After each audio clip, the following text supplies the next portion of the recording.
Hey, good afternoon, everybody. Welcome to the Derek Positivity Injection Podcast, the #1 podcast on YouTube and Facebook. We got a Saskatchewan Roughriders Hall of Famer, Elgaard.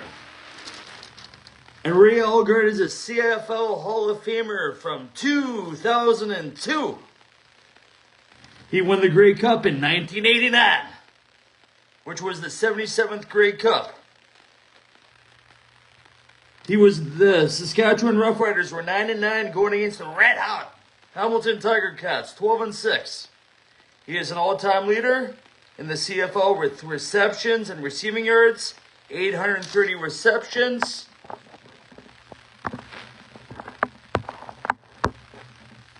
(1,000) 13,198 yards receiving yards.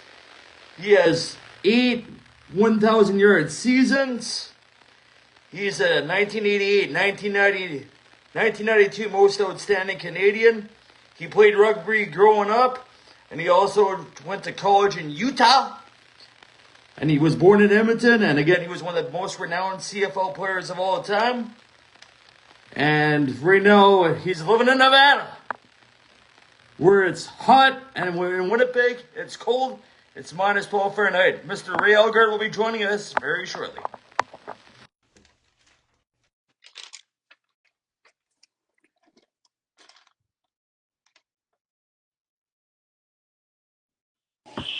Ray, can you hear me? Hi, Derek. I can hear you. Yeah. Happy New Year to you too, Ray. Just give me 1 sec. I just want to do a test fast. Yeah. Here we go. My audio coming in? Your audio is good. Yeah. Okay. Good. Just give me 1 second. Just an issue with on my end.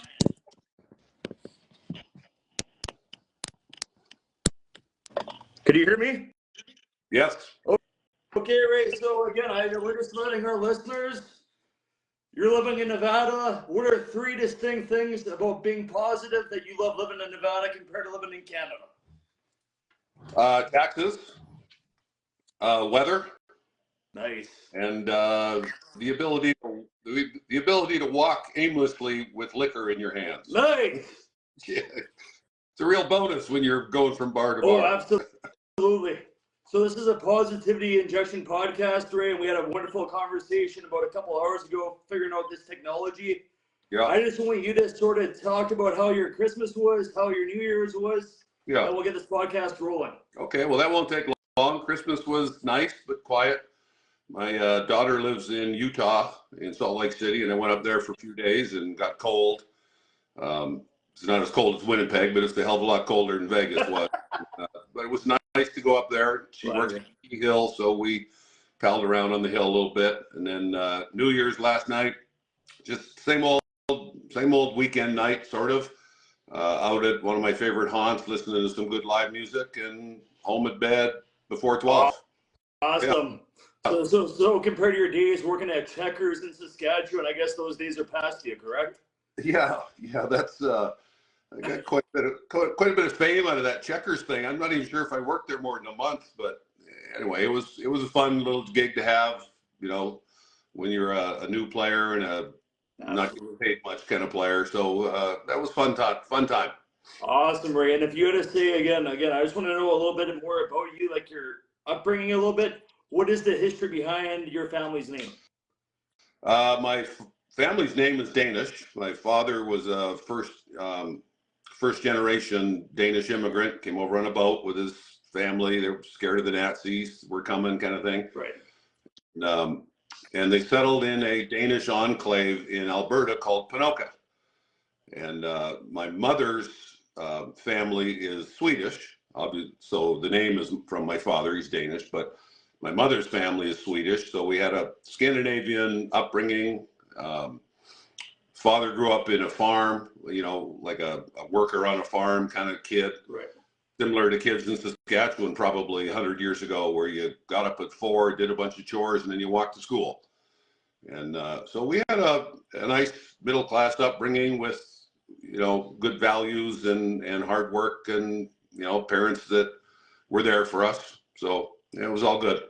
Incredible, Ray. And if you had to say when you were growing up, again, correct me if I'm wrong, you were born in Edmonton, right? Yes. What was distinctive about your hometown, and what figures from your community stand out in your mind? What stands out about Edmonton is, well, first of all, a shitload of Grey Cups. So I'm jealous of that. Right. But Edmonton's famous for being cold, right? I mean, I was a kid there, and we did the tobogganing thing and the skating and playing hockey on the outdoor rinks and the frostbitten faces, and it was a fun upbringing. I thought I enjoyed being a winter kid, and other than that, I mean, at the age I was, you're not thinking about anything about the city, but it seems to be an okay place. Yeah, I like Edmonton. So, Ray, when you were thinking about the city, and that's really good that it ties into this, what special traditions did you have in your household growing up? Just in general. Just in general, traditions. I'm not sure if we had any. It was pretty easy going around there, but we had holiday traditions. So Scandinavian background, they do things a little different for Christmas and New Year's, and they're really into it, actually. And so those were good traditions that I've carried on with my kids, and I enjoy Christmas because of it. Awesome. And when you were a kid, what was your favorite TV show that you grew up enjoying? TV show as a kid? Well, I don't know. Let me think about that. Well, I guess it depends, what kid portion of time you're talking about. So certainly used to like the old cartoons. Well, we'll go from like 5 to like 12, if that helps you out. Oh, I don't have a clue. I don't have a clue. I'm not sure if we were watching TV. For sure. It was more outdoors, playing outside, because again, it's a little bit of a generation between you and I, and that's the thing that you're younger than me, obviously, but that's... Yeah, we had one of those households where there was one TV, and it was in the basement. You only had 2 channels, and you had to change the channel by standing next to the TV, and so I don't think we did a bunch of TV. I don't think that was in our world much. Was music a big part of your world at all, Ray? And if so, what song brings a strong memory for you, and talk about that memory? Yeah. I'm not sure if it was a big thing in my upbringing, but it was certainly something that was in our household. Mother played the piano, and the kids all took piano lessons, and so we had a foundation of music being around, right. But it wasn't something that was in our daily occurrence or anything. But it became that when I got older. As I got to be a teenager, I got to be a rocker, and still doing that here in Vegas, which is one of the things I love about Vegas. We got great live music here, bars that got bands in them that would blow your doors off. Awesome. So it's one of the things I like about Vegas, yeah. What are rock bands that stand out to you that played a prominent role in your life? I'm not saying when you're growing up, but just in general, like you said, like it's in Vegas, it's very big, this music scene. Yeah. I'm sorry, Derek, say that again. Yeah, absolutely, Ray. So what I was asking you is, like, you said that you were a big rock fan. So if there was any like distinct rock bands, I'm not saying when you were a child, but when you were growing up, sure, bands that played a prominent role, like on your emotions, just overall good feelings and memories. Yeah. Okay. Well, I'm not sure anybody played a big role in my emotions. No, I'm like saying music though. Like if there's like bands that what I mean. I got you. So we went through. I was growing up in the age of Van Halen and ZZ Top and Led Zeppelin, and you attach the music to the time of your life that you're sort of entrenched in it, and it adds to the memories of those days. And so I'm talking about the teenage years when started smoking cigarettes and drinking beer and skipping school, right. and music was a big part of our lives in those days. But for a lot of people that disappears on them, and for me it never disappeared. And so 40 years later, 3 nights a week, I'm listening to the same kind of music. Nice. I'm getting it in little live venues, louder than shit, fucking good players. I mean, it's a lot of fun. I'm really into it. So I love hearing that, Ray. And how would you say, how high tech was your childhood? Because we talked earlier about like this whole social media, going on podcasts. No tech. No tech. Sorry? No tech. We weren't tech at all. There was no tech. And tell me what role that played in your life compared to now, because like obviously like your kids are relatively probably close to my age, compared to you. Yeah. How would you say that, like, that was good for your upbringing and life the way it is now? I guess it was okay. It keeps your life simple. Like, the technology advancements that we've had, make life simpler, but then again, in some ways more complicated. And, so we all just deal with it, I guess, as we go along. And I don't have any positive or negative, stances on it, but I try to use it to my advantage and keep it from being dangerous. Right. Scams and banking fraud and all kinds of stuff. And I work in the financial industry, so it's something that we've had to. You have to get into the technology, or you just can't keep up. But For sure. So I do what I can. So Ray, what do you do for a living? Because like in Nevada, I don't know how big the financial industry is. Obviously in Canada, it's booming, but in the States, obviously, of course, it's booming as well. Yeah. What's the role? I'm a financial advisor. I've been a stockbroker, well, not really a stockbroker, but a financial advisor for, I don't know, almost 30 years now. I did it in Canada for 4 years before I retired. And then when I moved to Vegas, I jumped onto a firm here and just rebuilt a business in that industry, and always enjoyed it, and, try to be good at it, try to help people. It's a complicated industry for a lot of people. It's a language that even a lot of smart people, they just don't sort of, it's one of those things that even for people with high IQs, some of them just don't get it, the financial lingo. But it's been a good career. It's been a good business. And what do you find if you were to give advice to like someone, whether it's like say your kids or just someone 20 years younger than you, what financial advice would you give that you see a lot of people making mistakes? Yeah, people aren't saving enough money. People are blowing their dough. They get addicted to Amazon, and they, just too many comforts that they can't do without, that they put money into, and every dollar you spend doing something is one less dollar in your savings. And so, the average person nowadays, they're living, a lot of people living month to month, and with inflation and all that stuff. And it's hard. I mean, I sympathize for them, but you got to put money away. Nobody else is going to stash your dough for you. Gotcha. And if you had to say when you were younger, what was the process when you learned out about how being giving to others? Giving what? Just being giving to others, like being very selfless. What was the role like in your life that you learned early on that carried to the way you are now?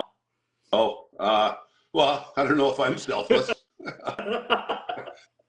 Try to be a good person, but hey, I slip up too.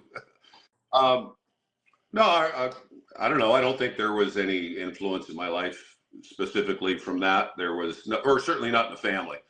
We lived in a family that was like everybody else. Month to month, one working parent and one stay-at-home parent, and 5 hungry kids, and no extra money for anybody. So we weren't philanthropists or anything, but I think maybe something that did change that was sports. Was over time, my sport history, there was lots of people that were involved in it that were only there selflessly, and who ended up doing things that were key for me to end up having the life that I had. And I recognize that when I think about my story, how I got here, how I got there. There was 3 or 4 people that were instrumental in it that didn't have anything to gain from it. And so I admire them for that, and try to be that kind of person myself if I can be. Right.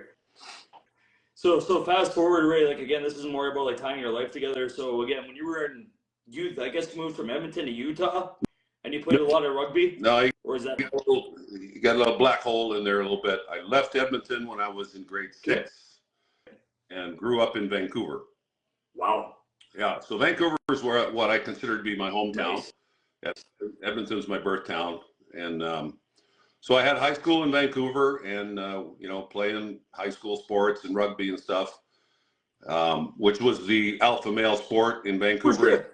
So we didn't play high school football in Vancouver. We played rugby. Was there a high school football program at that time at all, Ray? No. There was only 2 or 3 schools in town that played football, and the rest of them played rugby. And we had probably the best high school rugby team in Canada when I was playing there. We were really good. And so anyway, when I left Vancouver to go to the States, it wasn't to go to Utah. I went to a junior college first in California. So I spent 2 years in Huntington Beach playing junior college football, and then I went to Utah for 2 years. Thank you for filling my gaps. Yeah. So Ray, when it was going, like, did you find that rugby, or just like going through the process of going from Edmonton and, like you said, and, like, then you moved to BC in grade 6, then you went all the way to Huntington Beach. Did you find that it helped you transition to the college football game, then eventually the CFL? The sport of rugby? Yeah, the sport of rugby. Did it help influence, like, yeah? Absolutely. I mean, it's kind of like soccer. Rugby's like soccer, but only rougher, obviously. You develop skills playing games like rugby and soccer that you don't develop when you play football. Right. And that's okay. Like, football is a very specific and very technical game that's played very technically, mechanically as an individual, step here, step there, put this hand here, it's very deliberate and very defined. And one of the things that I think comes from that is the lack of development of agility and maybe some of the other just natural athletic skills that you're not using in your position in football, but that might be helpful. And so, in my opinion, rugby was a big contributor to that for me. It contributed to me being a really good athlete, and I was getting also the rough stuff, right? So, and quite frankly, by the time I got to playing college football in the States, I was significantly behind other people in the mechanics of being a football player, but I was ahead of just about everybody else in being an athlete. And so all they had to do was, teach me some of the mechanical things, and the rest of it just went from there. Awesome. Yeah, I think rugby was a great sport for that. Very good, Ray. So, like, when you were growing up as a kid, would you say, like, your career or your ambition was to become a rugby or football player, or what was your process growing up? No, I didn't have any ambitions. I was a wandering around, teenager, listening to Led Zeppelin, drinking beer and skipping school and smoking cigarettes. Nice. And I didn't have any conscious plan to go do anything that I ended up doing. Mm-hmm. And that kind of ties back into those people I told you that were influential in my road. Yeah. That showed up and selflessly directed the traffic a little bit, and I ended up where I ended up. But it was never, I can't take credit for having a goal and then working hard to accomplish it. No, I was just rolling. So I feel quite fortunate that my life worked out the way it did. Absolutely, Ray. And if you had to say, like, going about like, say, like, again, rugby and football, they obviously, like, tied together. You go to the CFL, did you know anything about the Canadian game, and how did that process go when you got in the league in 1983? Did I know about it? Sure, I knew about it because I grew up watching it. Oh yeah, Edmonton, BC. But otherwise, no. I mean, I was, even when I was in college at Utah, I didn't know I was being scouted, and I think to some degree I kind of wasn't, and maybe that's why I didn't know about it. But I was aware of the league, and once I got drafted, I was like, oh, okay, I guess I'll go there now because they picked my name out of a hat. Sure. And so it was just really the last step of these occurrences of, somebody doing something, and that led to my next destination. And all I did was just keep on sort of doing what I was expected to do once I got there. So when I got to junior college, I played and met their expectations, and then I got another opportunity at the next level, and the same thing happened when I got drafted into the CFL. I was just, okay, I guess I'll go there now, and made the team, and now I'm getting a paycheck, and okay, this is great. So, although it's a pretty damn small paycheck, but whatever. For sure. Probably if you compare apples and oranges to your financing gig right now compared to the CFL, but again, it was the day and age you guys were living in back then. Yeah. I mean, it's the way the CFL was at the time, and so yeah. But we didn't get a fortune. I got fame out of the CFL, but I didn't get a fortune. But it's okay. It was a good job, and I enjoyed my time. Awesome. So what years stand out that you remember in Saskatchewan? Obviously, in 1989, you guys won the Grey Cup against Hamilton. You guys were underdogs, 9-9, and Hamilton was 12-6. Mm-hmm. Do you remember that 1989 season quite a bit? You know what I do? I remember things in my career that I've been reminded of. Okay. So, you know, I don't know about other people, but I played so long and so many games, and I'm like, I don't remember this game, that game. Some guys do. They go, oh yeah, I remember this game, and I'm like, no, I don't remember any of it. But you certainly remember parts of your career that you're reminded of. And so the Grey Cup in the '89 season is one of them. Obviously, you know, it gets brought up a lot, and so yeah, I have fond memories of that, and it was quite a story. Like it's really a great story what happened to that team that year, and I was proud to be part of it, and you know, proud to be you know, somebody that influenced it. So yeah, it was good stuff. Absolutely. And again, I want to know the process, because again, I played high school football, so I know, again, like similar to you, I remember some games and memories I have with my teammates and coaches. Yeah. Do you remember when Dave Ridgeway had that field goal, the kick that's ranked 7th in the CFL in 2004? Do you remember what was going through your guys' mind? All the jubilation that went with it? In what year? 1989. That's like the kick. Okay, yeah. With Ridgeway with the kick? Yeah. Do you remember how you guys were reacting as coaches and players? Yeah. I mean, I was on the sidelines at the time, and I remember frantically the coaches and half the guys in the team were, you know, they were frantic about, you know, I mean, to me, it's just a field goal. We know how to kick a field goal, go kick a field goal. But there was a lot of commotion, you know, should we kick a field goal, and should we call a timeout? Should we, you know, everybody was like going crazy. Yeah, well, not going crazy, but overly, you know. Excited. Yeah, freaking out. Okay, gotcha. Yeah. And, but, you know, we've kicked 1,000 field goals, and, you know, Ridgeway's a good freaking kicker. And so I was just standing on the sidelines hoping it would go through, and it did. And there you go. Awesome. Yeah. So, like, fast forward, remember, too, like, again, do you have any thoughts or memories of playing with players like Don Narcisse? Because, again, he's another stud like you. Yeah. Do you have any good memories or stories? Yeah, same idea. I mean, I've got lots of memories of things that, you know, that I've been reminded of. So, you know, I got a vision of Don Narcisse and lots of plays that he made. He was a great guy to play with. And so, you know, I think we complimented each other quite a bit. And I still keep in touch with Don. I got a New Year's message from him today. Nice. And, you know, when you look back on it, that's what matters. Like, lots of guys have rings, and lots of guys, you know, had careers here and there. And, but your memories are with the people that you battled with and worked with and gutted it out with. For sure. And Don was he was a special player. I was pretty thankful to have him next to me. And that's awesome, because I remember I posted a photo with David Williams and Mervyn Fernandez when the Raiders were playing the Packers. Yeah. Do you have any comments when you played against those guys? Because those guys were studs, and something with what the Bombers had with James Murphy, Poplowski. Yeah. Tuttle. Yeah. You know, I was thinking about that the other day, and those two guys were studs. And as good as Narcisse was, geez, it would have been nice to play with Mervyn. Yeah. But it's funny you mentioned James Murphy, because I was thinking about those two guys that you had on your show, Mervyn and Williams, and then I started wondering about some of the other guys from back then, because I was a young player when those guys played. Right. But you know, I remembered Murphy, and I remembered Terry Greer, and you know, and Joe Pop too, like lots of guys like that. And you know, they were good players, and it was a good time.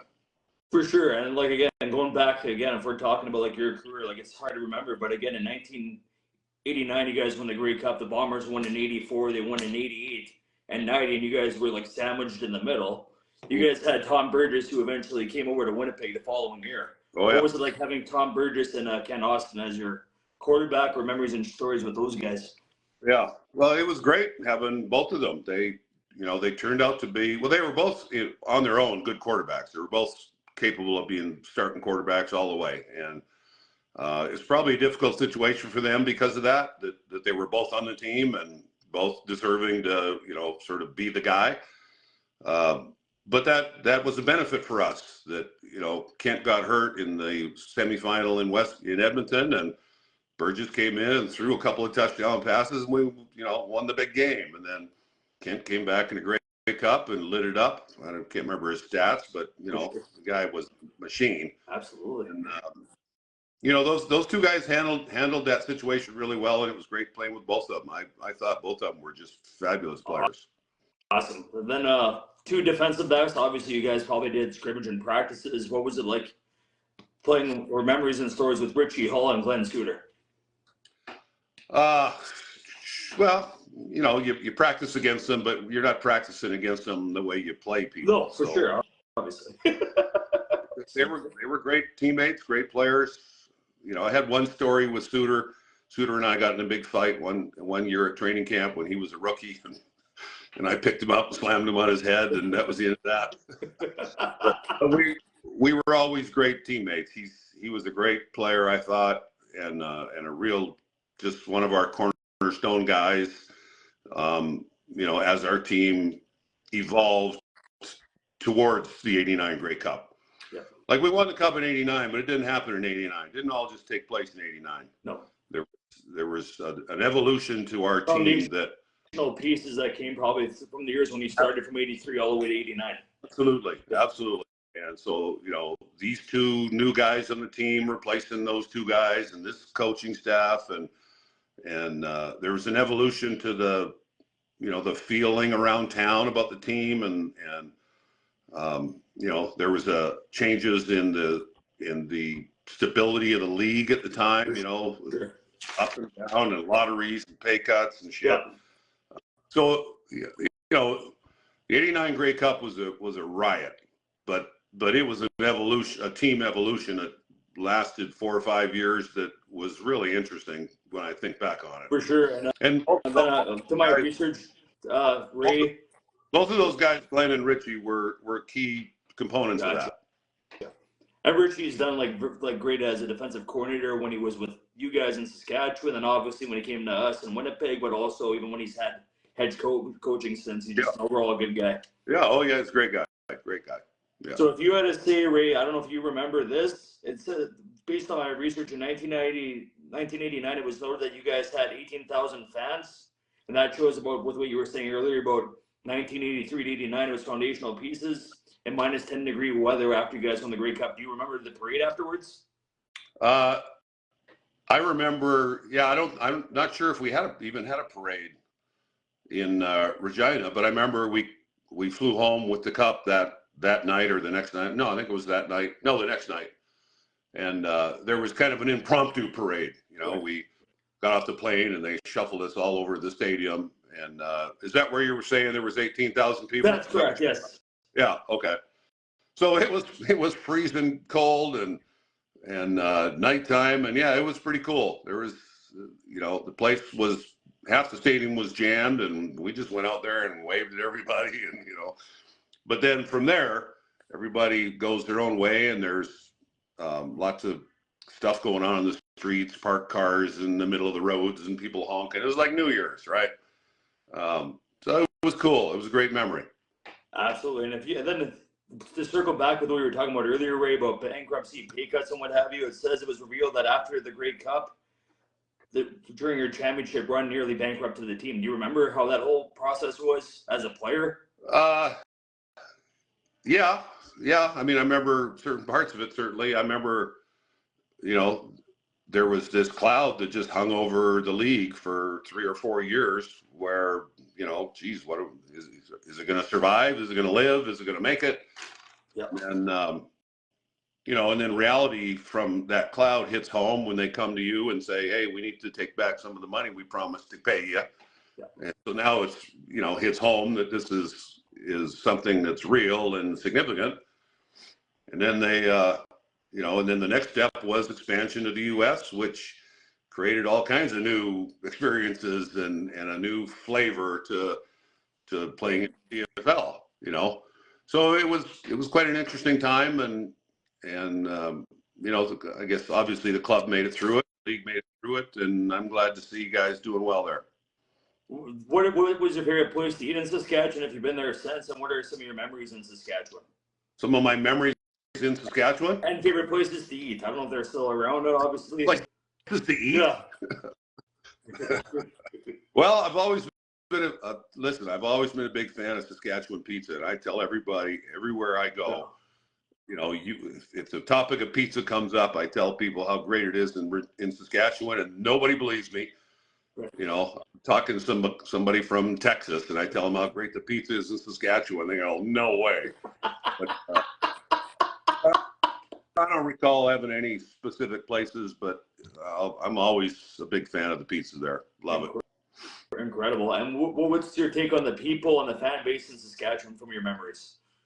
Yeah, the people were great. I mean, you know, over 14 years, we had some times where, you know, the flavor for the team in the city was different. Yep. So, you know, there were times when you were you could feel it the way people treated you, that you know, you were a special person or important or whatever because the Riders mattered. And then there was times where, okay, you weren't that important because the Riders don't matter very much.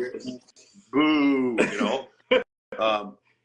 But for the most part, it was a positive experience. I enjoyed the people there. I was treated well, and I enjoyed living there. You know, I got to really be kind of charmed by the city and the lifestyle there, and I got nothing but good memories. What was the contrast, Ray? Because again, like you said, you were born in Edmonton, but you consider your hometown BC.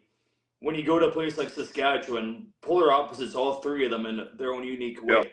What's so distinct about Saskatchewan compared to BC and Edmonton? Well, compared to Edmonton, probably not as much. You know, obviously closer geographically, and the cities are different sizes, I guess, a little bit. But you know, those two cities, I think, were pretty similar. But it's certainly different in Vancouver. But when I lived in Vancouver, I was a kid, so Right. you know, I mean, I was. It's a big city, and it's a big cosmopolitan place, and very chic and very hip. But I was a teenager, so, you know, middle class family. So I wasn't experiencing any of the hipness of Vancouver. You know, we're just wandering around the neighborhood drinking beers. And absolutely, we're listening to Led Zeppelin, smoking cigarettes. Yeah, kind of. Yeah. So, you know, I'm sure if I grew up in Regina, that would have been, you know, the same, only different. But, you know, all across Canada, my experience has been that people are generally friendly and happy, and I don't this culture shock thing, I don't see it from the people. I see it from weather, and I see it from, you know, the structural, you know, definition of a city, you know, how big it is and how banged up it might be or how cold it is. But all across Canada, all across the country, it's been happy people for the most part. Winnipeg was one of those places they refer to as like windy, especially when you go down Portage in Maine. As windy? Is that what you windy, asked? yeah. Yeah, you know, it's pretty freaking windy here in Vegas too, by the way. Right. I don't remember spending very much time on Portage in Maine. Yeah. So when we would go on a road trip to a place like Winnipeg, I'd have a couple of beers in the hotel, and then that'd be it. So I don't even know where Portage in Maine is. Gotcha. but in terms of Labor Day classics, do you remember the games against Winnipeg? Sure. Like the Labor Day games? Yeah, some of them. Yeah, I remember one game in particular. We went to Winnipeg, and I don't know, we put 59 on them or something. I remember doing that, and so I remember some of that, but I don't have a feel for the city, is what I was getting at. I don't. No, for sure. I got you. Yeah, you know, I just fly in, stay in a hotel, have a dinner, a couple of beers, play a game, fly out. Nice. You know, so yeah. So there you go. So what was like having Robert Mims playing with you? Because I know he played with Winnipeg. He won the Grey Cup in 1990, and I know in the tail end of your career going into 96, if that's correct. Yeah. What was it like playing with Robert? You know, well, I'm sure it was fine, but I don't remember that much about it. I didn't play with him for very long, and it was at the end of my career. And you know, he was a good player, that's for sure. And when he played against us, you know, he was trouble. And from what I know of him, he's a hell of a guy. But I don't have, you know, a catalog of Mims memories. No. But yeah, but he was a freaking good player. Awesome, Ray. And basically, you're talking about the studs, about the whole process, about transitioning an athlete, and you said you were a wonder growing up. I'm looking at your stats. It says an all-time leader in the CFL with receptions and receiving yards, 830 receptions, 13,198 receiving yards, and 8 1,000-yard seasons, and you get inducted to the Hall of Fame in 2002. How does that make you feel, and what are your memories of like having that kind of career? Well, it's a loaded question. I said, sorry, it's a little bit of a loaded question, like giving all the stats and transition. Yeah, well, I mean that's what everybody's career is, right? You go from here to there and here to there and here to there, and everybody's got a story about how they ended up where they ended up, and then how long they're lucky or able to stay there and do what they like doing for a living. You know, that's everybody's story then diverges and becomes unique. Right. And but you know, you asked how I feel about having those numbers and having that sort of those measurables of a career. Sure. I'm proud of it. You know, I mean, I was a player and I wanted to be a player and I enjoyed being a player and I worked freaking hard to be a player. Absolutely. And you know, I played a position where they keep track of numbers. Like you could be a player and nobody would know about it, right? It's a production business. Well, yeah, but the other people on the field are producing too, but they're not necessarily. It's not being measured like an offensive line. You wouldn't be able to read off a bunch of stats about Roger Aldag other than he played for 20 years, right? Absolutely. Considering the names I brought up to you, asking you about memories and stories, I didn't bring up an offensive lineman, but they played a lot of role protecting the quarterback and making sure you had the right run and pass protection. Yeah. Their role is equally as important as mine, but you know, we don't necessarily celebrate them because we don't keep track of their numbers. For sure, and everyone deems it as skilled positions, I find, as well, too. And they say receivers, quarterbacks, defensive backs, and linebackers, and defensive line just play a role just as much as an offensive line in a sure. Oh, absolutely, yeah. So, but anyway, what I was getting at was that you rattled off a bunch of measurables that a lot of people don't get to have, but I'm proud of them.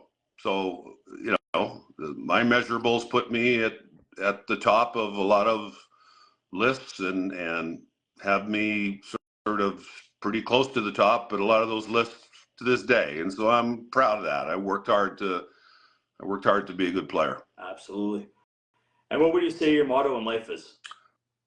My motto in life: don't sweat the small stuff and don't fuck yourself. Can I say that on here? Absolutely. It's a free platform. We're adults. Okay. Yeah. Don't sweat the small stuff and don't fuck yourself. Kind of. Those are pretty simple. Absolutely. And what would you say? What type of person angers you the most? I know that's a little bit of a contrast. What kind of person angers me? Judgmental, arrogance, you know, lack of consideration, you know, people that are shitty people, you know, don't care about other people, make people feel bad, you know, that I don't like those kind of people, but who does, right? Sure. And who would you say your heroes and mentors are growing up? Heroes and mentors, players, and then also your parents or even like family members. Yeah, you know, mentors, obviously, mentors were people in your family, your parents, and the people you experienced your life with, but you know, they're not really specifically mentoring you, they're just there. And so, you know, the people that were influenced my life growing up were just other people that were participating in my life. They weren't necessarily driving the bus or directing the traffic, but the people that ended up, you know, being mentors of mine are the 3 or 4 people I mentioned earlier that came into my life somewhere along that road and slapped me in the face and said, turn left. And for whatever reason, I turned left, and left was a good place to turn. Sure. And then, you know, that happened 3 or 4 different times and created this sort of disjointed road that led me to the numbers that you talked about, a couple of minutes ago. Yep. So those people are my heroes in my life, and you know, anybody that's doing stuff like that for anybody is a hero in my book. Awesome. And what is your idea, Ray, of perfect happiness? Perfect happiness. Well, I don't know. I can't talk about that on here. My God. I'm not trying to get us canceled, Ray. Yeah, no, you know. How about close to perfect happiness? No, I'm just living. Just try to be a good person. Try to live a good life. Try to make a mark. Try to, leave behind good thoughts. I'm a person that believes in that and wants other people to think highly of me, and so I try to live my life accordingly. And I think if you do, you should be generally happy, and may not have all the things that you want, but you learn to be happy with what you do have, because I got a shitload more than a lot of people. Yep. So. And what would you, speaking of shitload, what's your most treasured possession that you've had a kid to now? My most treasured possession? Well, that's a good question. Well, that's a good question. I'm not sure. I don't have a lot of stuff. Actually, now it'd probably be my hot tub. Nice. Shit. Considering, like, we were talking earlier about the wind in Nevada, at the same time, though, just to go inside a hot tub. Well, hey, kill two birds with one stone, man. It's outside. It's an outdoor hot tub, but I don't know. My hot tub, my pool table, my massage chair, they're all right up there. Nice. And what would you say? Do you believe in the saying, kill your enemies with kindness? No. And why is that, Ray, if I can ask? Tell me the question again.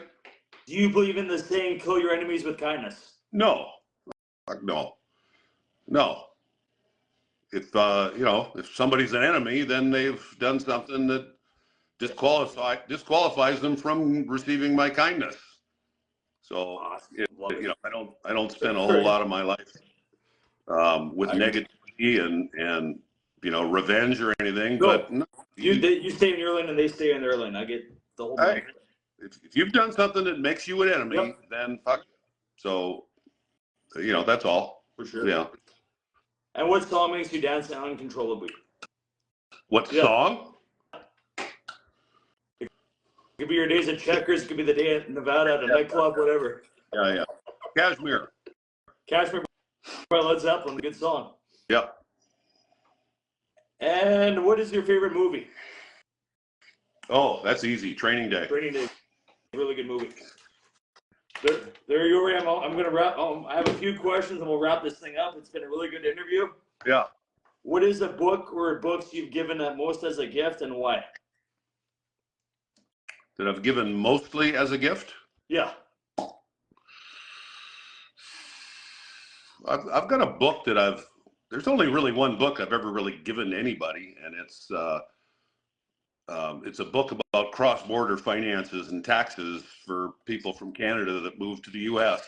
Hey. It's called The Border Guide, and I gave it to a whole bunch of clients and prospects that I had in my business, and pretty damn good book if you're in that situation. Very cool. And how has a failure or apparent failure set you up for success, and do you have a favorite failure of yours? How is failure, or say that again, brother? How has a failure or apparent failure set you up for later success? Do you have a favorite failure of yours? A favorite failure?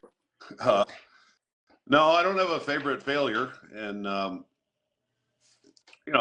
just like anybody else, your occurrences in your life, the things that took place, the ups and downs, they all have the good ones and the bad ones. They all have an impact. They all contribute to shaping you and shaping your outcome in life and your outcome in relationships. And so even the bad stuff that maybe set you back, but you can still learn something from it. You still get something out of it. And so we're all a product, in my opinion, of our experiences, good or bad. And I don't have a favorite failure, but whichever one's produce something positive in the future, all right, I'll take them. Nice. And if you could have a gigantic billboard anywhere with anything on it, what would it say? It would say what the one that I used to have on the freeway said. You're not familiar with my old billboard? Oh no, I'm not. Oh shoot! They had a billboard on Highway 2 between Saskatoon and Regina that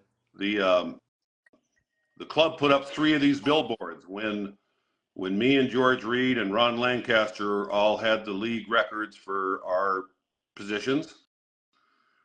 The club put these 3 big billboards on these 3 highways leading into Regina that measured that distance from the stadium. So you mentioned that I had 13,000 yards. So 13,000 yards up Highway 2 towards Saskatoon from the stadium, there was a big billboard. Yeah. You know, that chronicled my career and had a big picture and all that shit. And so Nice. that's what I would want on a billboard if I had another one. Very good. We got a fan mail. Brad is asking if you could play today, what team would you choose? Saskatchewan. Saskatchewan. I figured. No, Winnipeg. What is an unusual habit or absurd thing that you love? That I love? Yeah, an unusual habit or absurd thing that you love that people might find strange. Yeah, well, there's a lot of strange shit around here. I don't know. I don't know. I'm not sure, brother. Okay. Sorry, I let you down on that. No worries. You're answering a lot of good questions. What is one of the best or most worthwhile investments you've ever made? Worthwhile investments I ever made. Golden Knight season tickets. Awesome. And who's your favorite player on the Knights? My favorite player in the Knights. It could be past or current. Yeah, I like. I'm not sure if I have a favorite, but they had an interesting story. All these misfits coming together. It reminds me a little bit about, the first half of my career in Saskatchewan. They had all these misfits come together and they molded them into a team, and they trusted each other and supported each other and got themselves, to the Stanley Cup in 5 years? Yep. They won the Stanley Cup in their 5th year. I mean, that's a great story. And so, those guys on that team, that pretty special, but I do know a couple of them. So my favorite players would probably be one of your Winnipeg boys, Ryan Reeves, who's a friend of mine. And the other would be Derek England, who, he was the captain of the team back then, and still works for the club doing TV stuff. And so anyway, they'd be my 2 favorites. Incredible players. And Ryan Reeves, great guy. Willard Reeves is another good running back if you want to go talk about Oh.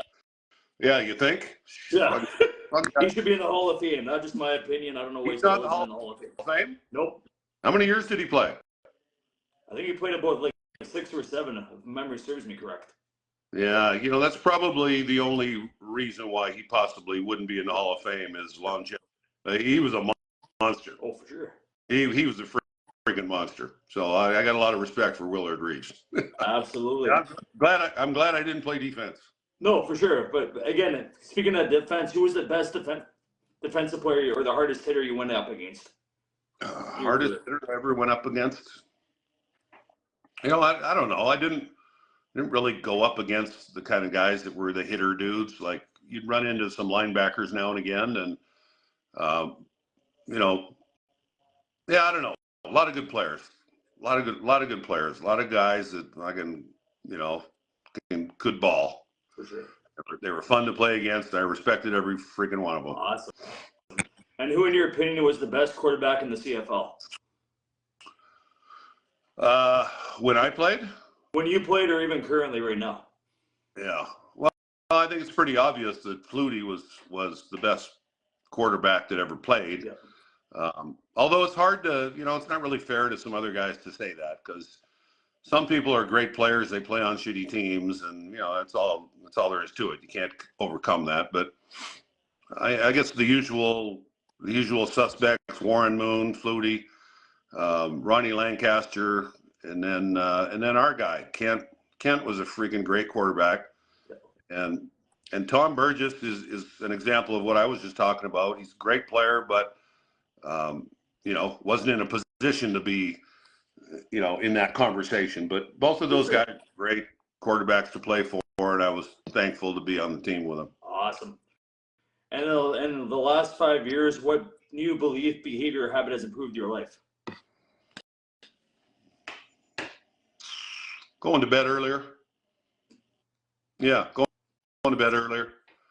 Yeah, I'm getting more sleep than I used to. Awesome. And what advice would you give to a smart, driven college student to enter the real world, and what advice should they ignore? Yeah, what advice should they ignore? Well, the advice I'd give them, I guess, would be like my two mantras: don't sweat the small shit, and don't fuck yourself. But you gotta have a goal. You gotta, if you're a young person, you've got to be striving for something. Like I was lucky. People showed up in front of me and directed me to where I ended up. And but if I hadn't had that, there's no freaking way we'd be having this conversation right now. So knowing that that's not everybody's usual good fortune, you gotta be smart. You gotta look ahead. You gotta decide what you want to do, and you gotta go and put in whatever you gotta put in to get it, and work hard, be a good person, shit, usual. Yep. Yeah. And what are bad recommendations you hear in your profession of football or area of expertise in the financial industry? Because again, they both could tie in together if you want. Yeah, I don't know. Sorry, I don't have anything for you there, brother. It's all good. And in the last 5 years, what have you became better at saying no to? Better at saying no to. Staying out late. So, if your number one fan sort of enjoyable thing to do is rocking in bars with live music, that's a late night operation, and with a lot of booze around, a lot of potential, problems. A lot of malarkey, as they like to say. Yeah, and I got better at finding ways to quench my thirst for it, but get my ass home and get my ass back to bed, and I don't have to be the last guy there, kind of thing. Gotcha. So yeah, I don't know. And what would you say, Ray, when you feel overwhelmed and unfocused? What do you do? Overwhelmed and unfocused. I don't know. I guess just try to sort out whatever it is that's overwhelming me and unfocusing me. Ponder it, figure it out, solve it, change it. Yeah. Absolutely. Yeah. Like I don't have a go-to move in a situation like that. Like go have a cup of cocoa. I know what you mean. Yeah, I mean, if something's fucking up my life, I fucking try to figure it out and unfuck it, So, yeah, that's it. And this is more like the retrospective of just basically the unexamined life is not worth living. How do you pay tribute to people you've lost? How do I pay tribute to people I've lost? Yeah. I got pictures of them. And they're not buried. Yeah, they're not buried in a box in the back. And I remind myself of them, and I see them visually. Yeah. Incredible. Yeah. And what movie have you always watched again and again, and why? I don't know if it's Training Day, but is there a movie that you watch again and again? Yeah, probably Training Day. Nice. And why do you like Training Day? If someone who hasn't watched Training Day, what would you tell them? I've seen it, but I want to hear your point. Lots of good lines. That hard edge.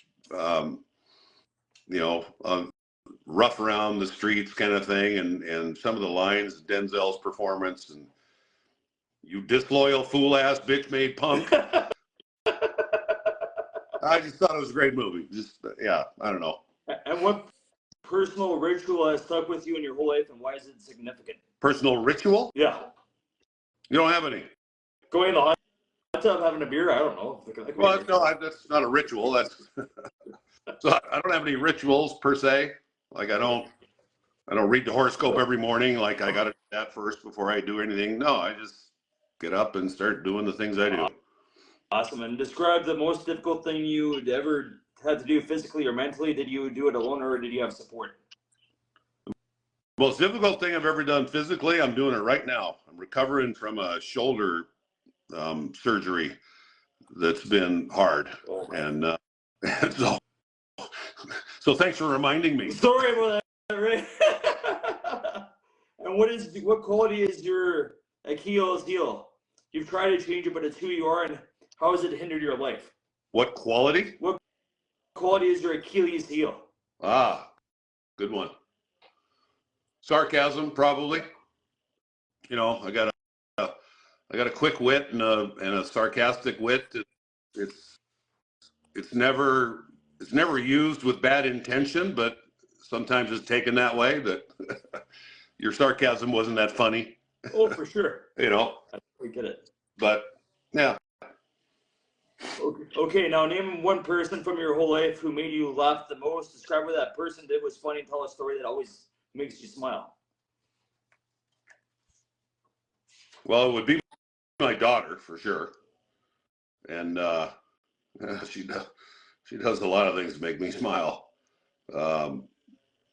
Stories, I don't know. She broke a window in her room one time when she was a kid. Yeah. By banging her hand on it, but she blamed it on the cat. Oh God. that one kind of sticks in my memory, and she stuck with it. Like we were like, look, it wasn't the cat. Oh yeah, it was. Have you ever seen the movie Ray Meet the Parents? Yeah. I just watched it for the first time in years. It's with Ben Stiller and Owen Wilson. Yeah, with Jinxie. Exactly, but he's blaming the cat, and then at the same time, though, it's such a good movie. So yeah, I just thought of that instantly. Yeah, that's a good one. Yeah. Do you believe that everything happens for a reason? What in your life makes you think so or not? Everything happens for a reason. I mean, you got to have a belief in the upper cosmos, putting their finger on the scale to think that everything has a reason. So it'd be pretty hard pressed to convince me what the reason is for kids having cancer or, some people being, afflicted with violence or car crashes or sicknesses. And so I'm not really buying that one. What social issue interests you the most, and how do you think it could be handled? Interests me the most.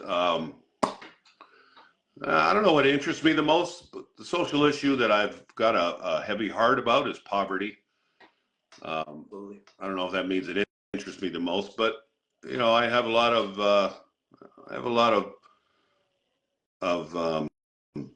I don't know. I feel bad for people that are in bad shape financially, and like bad enough that they're in poverty situations, sleeping on the streets or eating in hostels and trying to survive. And in this particular country that I live in now, you're on your own.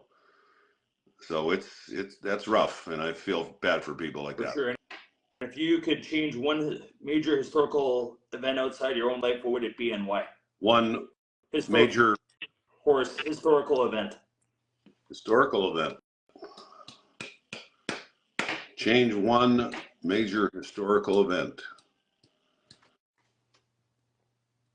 Outside of your own life, just to clarify. Yeah. No, I'm thinking. I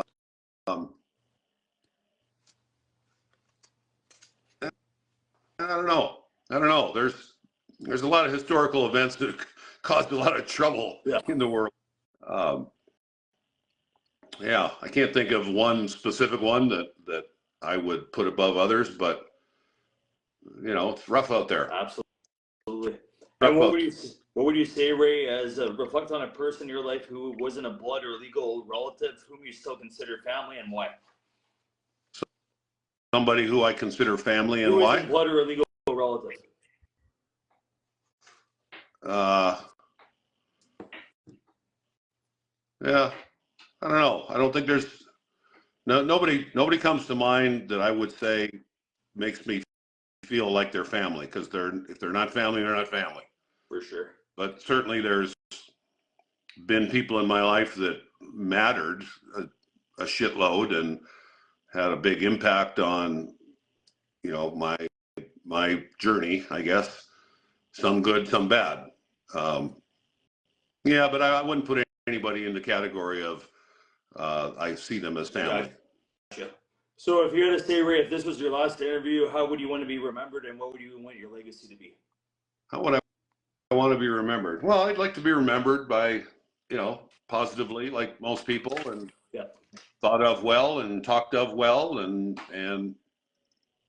just sort of positively remembered. The flip side of that, I don't give a shit. You know, I don't give a shit. If you truly are a good person and you live your life trying to be positive and do good things and leave a good imprint, you don't do it hoping for anything other than that you make a positive impact. So yeah, I mean, it's nice to be remembered, but if you don't remember me, tough shit. Here's to you. There's the door. Well, not really here's the door, but, you know, don't sweat the small shit. It's one of my two mantras. Yeah, so if you don't remember me as a great player, I don't give a fuck. You know, my life is going to be the same. Absolutely. And was there any questions you wish I would have asked you, Ray, in this interview? Questions you would that you wish I would have asked you? Yeah, like maybe what do I do to look so young? Okay, what do you do to look so young, Ray? Shave my head. You know, you've done a great job. You've done a great job. Yeah, yes to all of them. Absolutely, Ray. So I just want to say, first and foremost, thank you for taking an opportunity on your New Year's Day agreeing to do this. Yep. Again, this is Ray Elgaard. He's a CFL 2002 Hall of Famer. He played from 1983 to 1996 with the Riders, won in '89. All-time leader in receptions and receiving yards. 830 receptions, 13,198 yards receiving, and 8 1,000-yard seasons. But at the same time, though, if you love him, you're going to learn to love him fast with this interview. And if you don't give him, he gives two fucking shits. I'm not going to roll over in my grave about it. Very good, Ray. Thank you for your time. Happy New Year. Much love and respect to you and your family. Thank you.